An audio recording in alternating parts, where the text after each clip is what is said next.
Welcome to Land Academy.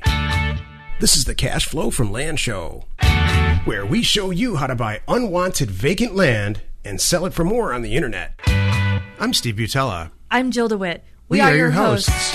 With over 15,000 completed transactions, we are the experts in this niche land flipping business. We hold a drawing to win a free property every month.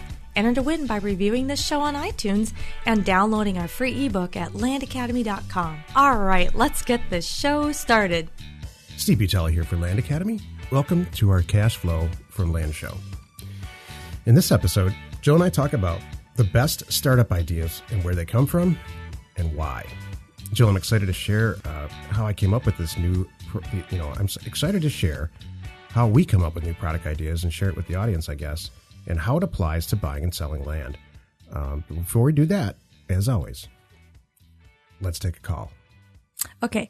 Earl from Texas called in and asked, is it okay to buy property with back taxes? I don't want to go through another foreclosure. This topic comes up. I'm so glad this we got this question. So this topic comes up not very often, but I did an acquisition a couple years ago, face-to-face, which really it's unusual for me at this point now to do acquisitions myself. Mm-hmm. But I did, and it's extremely unusual for any of us to do a face-to-face acquisition. But there's a guy, long story short, he owned a bunch of property in northern Arizona. He worked at University of Phoenix, and so I met him on campus, which is just a few miles from here. Mm. He worked there on campus at their cafeteria, and we did the deal.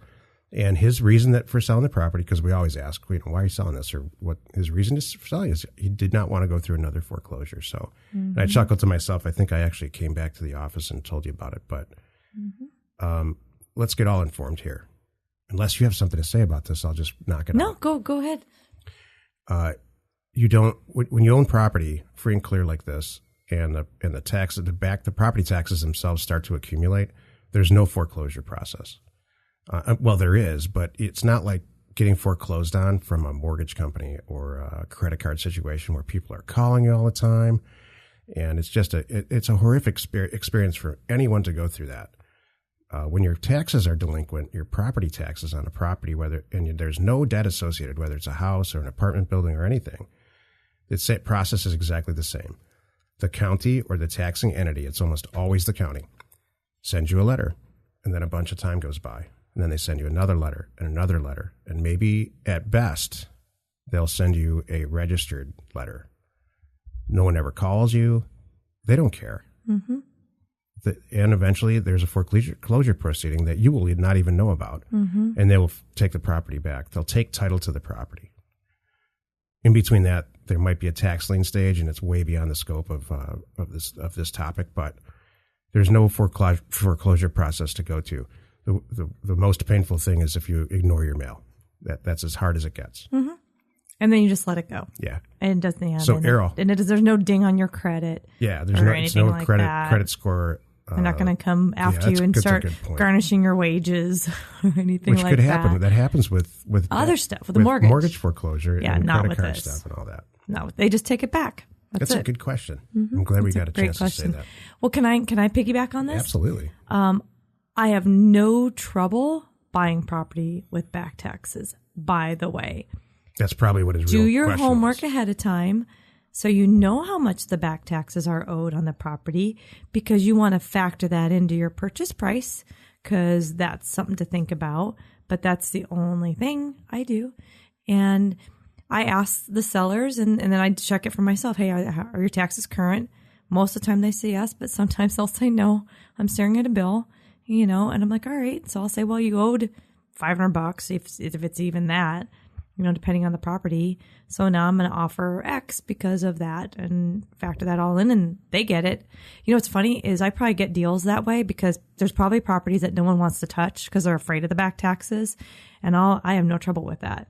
You just got to make sure the deals make sense. So if the property, a lot of times the back tax amount plus the fees and stuff that the county charges, it exceeds the value of the property. That happens. So in that case, it's not over yet. In that case, you just let it go all the way back. So if it goes all the way back, like the end of the line, and the county takes it back, and when they and this is true in almost all cases, but make sure if you buy back tax property from a taxing entity like the county, make sure that everything's wiped out. Because they will wipe out all the taxes just to get it back on the tax roll. So remember about back tax property. The county's real motivated to get it back out there and get it to be an income producing property for them. That's a great way to buy property. Yeah, when get them at that play, and they literally wipe everything out, and it's almost starting fresh, like it came from the original. Right. Hey, whatever you do not do the following. Only buy back tax property. We have several competitors, or our main competitors. That's what they teach. Just focus on back tax property. Don't do that. You're missing like 95% of the actual market. Right. What you want to look for is property with no mortgage debt, vacant lands, houses, the whole thing, no debt. Those are the people that they have the power to negotiate any price you ask. So no, don't be afraid of taxes, back taxes. And you won't have to go through a typical debt foreclosure. Yep, perfect. At all. All right, so tell me more about this. The best startup ideas come from where? Well, I mean, I was watching one of these shows. This is how I came up with this topic. Okay. And the show was, it came from a movie that we saw recently called Joy. Oh. Where she invented a product. If you haven't seen the movie, I think it's great. If you haven't seen she came up with a product. She came up with a better mousetrap. In her case, it was a mop. And she got on QVC, and she was a struggling person, got on QVC, and long story short, turned it into an empire. It's based on her true story. She's the one who invented like felt hangers skinny felt hangers in your closet so you can fit more clothes in there. Every woman's dream. And so... That's true, actually. So a lot of the conventional wisdom from that is solve a problem. Walk around the house or all throughout your day. My car used to freeze and we'd have to freaking throw water on the thing. And in Michigan, a lot of people go through that. So that's a problem. So you walk around your regular life and solve problems, and there might be a product idea. I think that's a bunch of malarkey. I think the best way. I didn't think that's where you were going. I thought that was a great way to come up with ideas. I know. And solving it's a very problem. Conventional wisdom. We're solving a problem. Ask people what they want. And if you're lucky enough to have customers like us, ask them what they want. They will immediately tell you. They'll also tell you how to improve your existing products. It's true. Which will ultimately will cause you to launch another product. Mm-hmm. The single best way to get new product ideas that will work, because now you're talking to people who are ready to buy it because it's solving a problem. You've got a built-in customer base, is to ask your existing customers, or if you don't yet have existing customers, find a group of people that all have something in common and ask them a bunch of questions about what would make their life easier. Mm-hmm. Here's a silly, unrelated example. There's a bunch of bakeries in town. In every town, there's a bunch of bakeries. There always will be. I don't care what happens with technology and the internet. They all need something. Drive around, ask 15 of them or whatever what they need. They'll all tell you. Mm-hmm. And then now you've got personal relationships with 15 people who own bakeries. Start the product. Mm-hmm. This pie in the sky concept of let's make a better mop and sell it on the internet or sell it on eBay. While I think that can be successful, I think my way's better. I don't know what to call it. We need like a brand name for it. You're great at this, Jill. What could we call that? The concept? There's a widget concept we could call it. Oh. Or what could we call did you just fall asleep? Yeah, you kind of lost me a little bit there. Did I really? Yeah, I did. Was the bakery thing too far? It was a little bit confusing to me. So it's not that incredibly shocking. Thank you. Thank goodness our listeners are. No, seriously. What were you confused? Are you joking or? No, honestly, I was thinking about other products. When you started talking about, you know what? Here's what happens to me. If it's not a soundbite, she stops listening. That's not what I was going to say. Like a soundbite like this. Read my lips. No new taxes. Stop. That's how you have to talk to Joe. No, that's not true. No, actually. We will launch Wednesday. I was going off on a tangent thinking about our people. Okay, here's what's going on in my world. Sidetrack.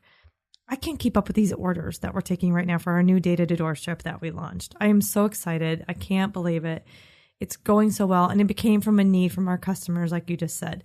So I apologize. In the middle of this show, I started to think about the next thing. Well, I'm already, because we're talking about what is near and dear to my heart right now. And what we're working on all the time is solving these problems and coming up with new things to help people basically what they want, give them what they want. So where I was zoning out really ties into what we're going. And I was thinking of another thing that they want. So, right. So here's a real life, exactly what Jill's talking about. In real life, this is what we do day in and day out. We send out a mailer and 1 million people call us back, landowners, and they say, absolutely, yes, I want to, or they send them the offer back signed. And they say, yeah, I want to sell this property to you for $500. Thank you for calling me. You're solving a problem. So what do? We solve their problem. We fill their need. We arrange to have a notary go to their house, regardless of where they live. Could be in Maine. We're in Arizona. We provide the document for the actual deed to be signed by the property owner. We do deliver it to a notary that's in the area. They go meet with the person. They sign it, hand them a cashier's check that we mailed to them, and we're on our way. The stuff gets sent back to us, and we record the deed and we own it. So they have a check, and we own the property. And so we're solving a huge problem. Then on the flip side, when we sell it, we provide that exact same service. We buy a property, somebody buys the property, let's say it's for cash, not for terms. We get the documents to them, we deliver a deed, and we inform them all the stuff that we know about the property. And so we're solving that person's problem. That's our regular land estate company. For Land Academy, we are learning that our members have all the same set of issues that we have. They don't actually know how to do what I just described. It's not it's just because they're new. Or maybe they're lazy. Or maybe they just want to be a deal maker and they want someone else to do the paperwork like me. Mm-hmm. I'm always taking it that angle. Mm-hmm.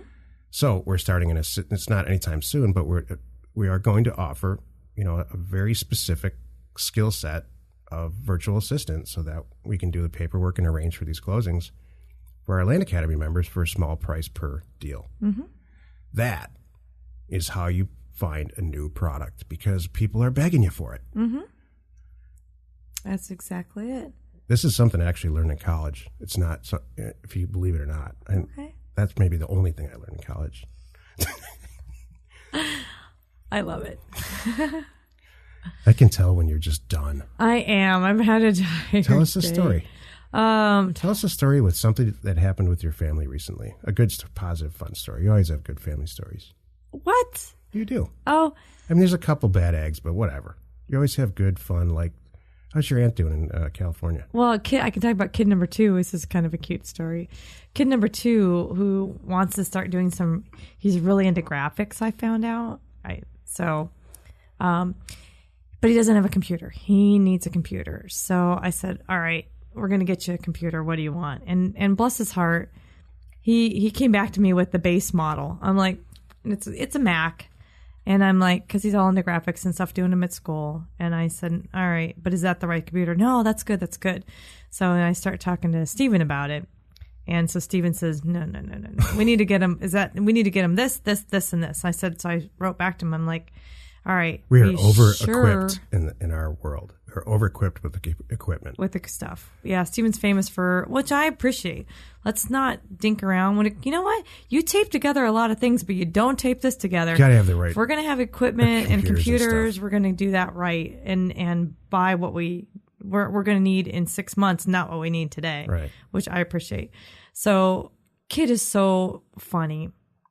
So he's like, oh, well, in that case, and I pointed out some graphics difference and stuff on the Mac Pro versus the Air. And he's like, oh, okay. So kid is like, so darn excited. Plus we're going to throw in some work, right? Yes. So, this is a perfect lead in for this. Yeah. Now he's got a built-in customer. Yeah. He's got the tools to do it. Right. See, and he's solving a huge problem for us. Exactly. So what's so funny is it was taking a couple days to get there, solved his own problem.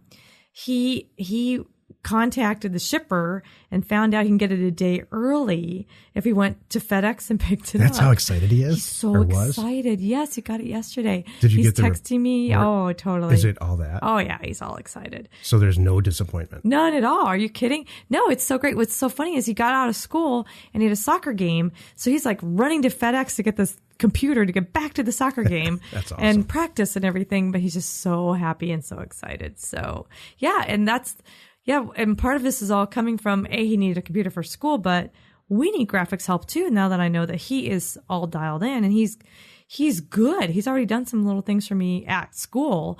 Now he's really hooked up. So we are his customer. So it's going to be great. Our kids are getting to the age where they're employable. And so as a parent, you always have to wonder, should I work with my kid or not? And so far we've had a great experience. Mm-hmm. We're lucky. Maybe kid number 3. We're ogres. You know what's funny? Kid number 3, we're not exactly sure where his talents lie yet. So we haven't figured. Right.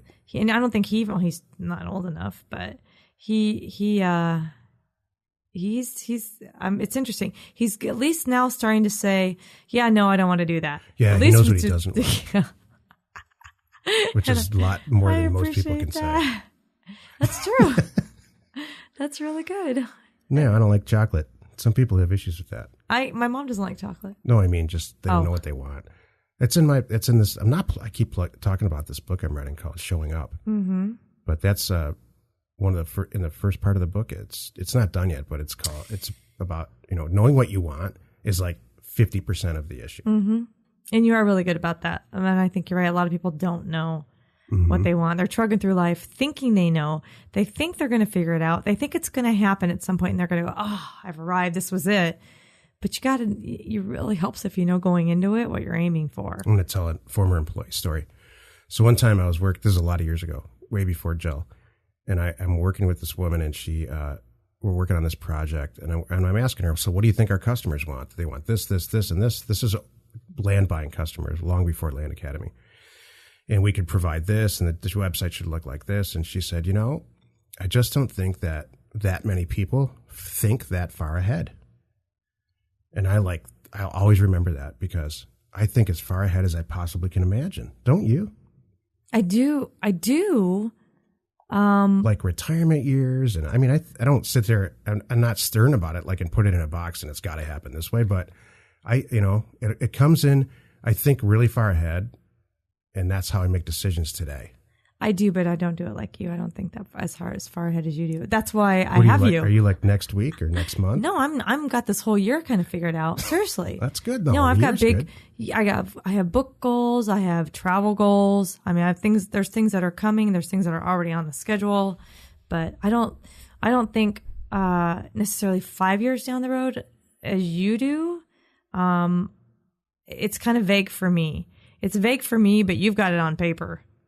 Yeah, I'm sure a lot of listeners are familiar with this concept, but one of the general business things that everybody knows, then probably does nothing about, but they know about it academically, is you always have to have an exit strategy. Mm-hmm. So you never start a company unless you know how it's going to end, which I always thought was really good advice for a marriage, but it doesn't work that way.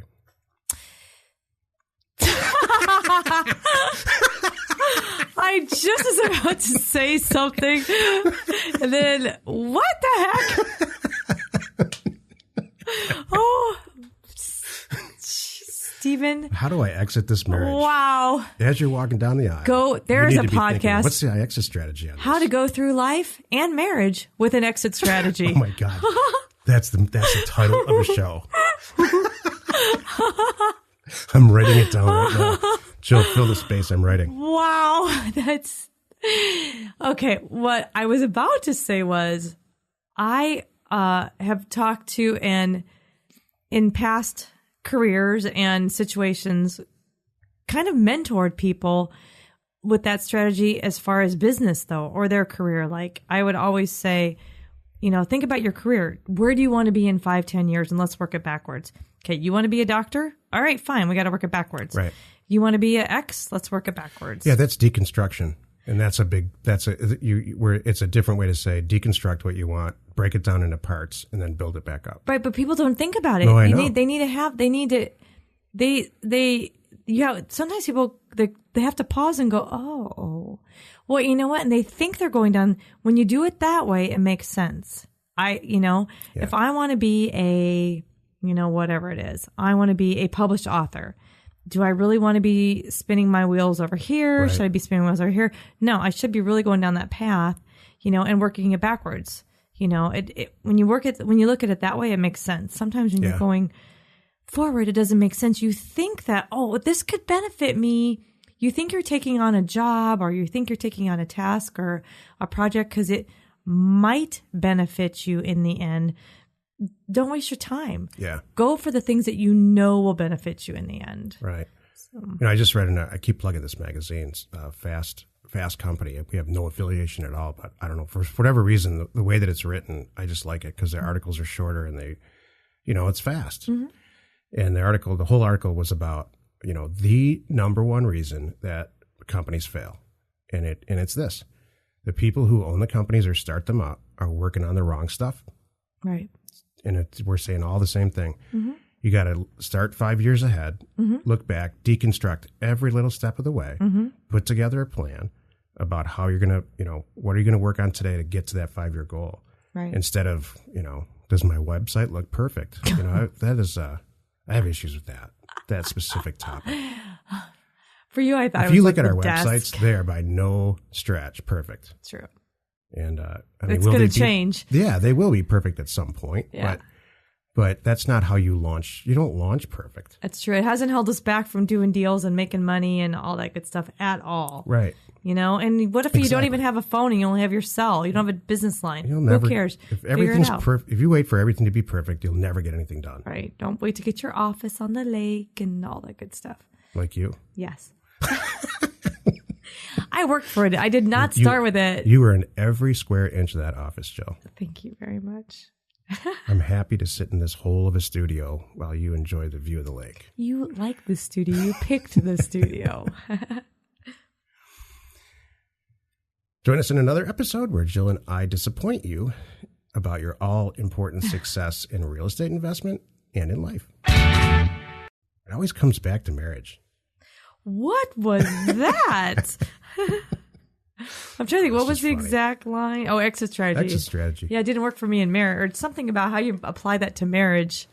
That's good. That is a Steve original. Sometimes I recycle jokes and stuff, but I actually came up with that. I came up with that in college when we were talking about exit strategy. What else could exit strategy? You can't do that with kids. Yeah, you can. I guess so. Parenting. I think you exit true. a portion. It's different for women, I think, and rightfully so.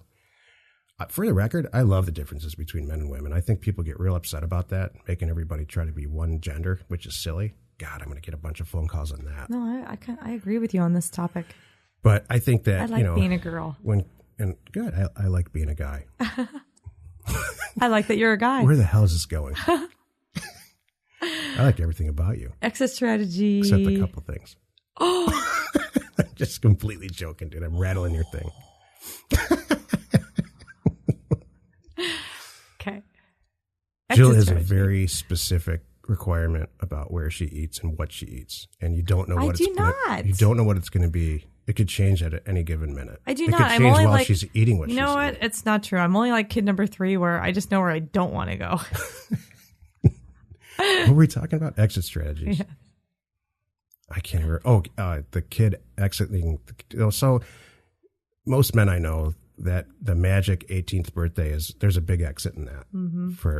And so I think women, it's a little different. Like they get a little missy about it. But no, I think there's a huge legal responsibility exit for raising children on their 18th birthday, and then when they're out of college, that's even further exit. And maybe when they have their own family and all that. Picked a full long-term relationship. Right.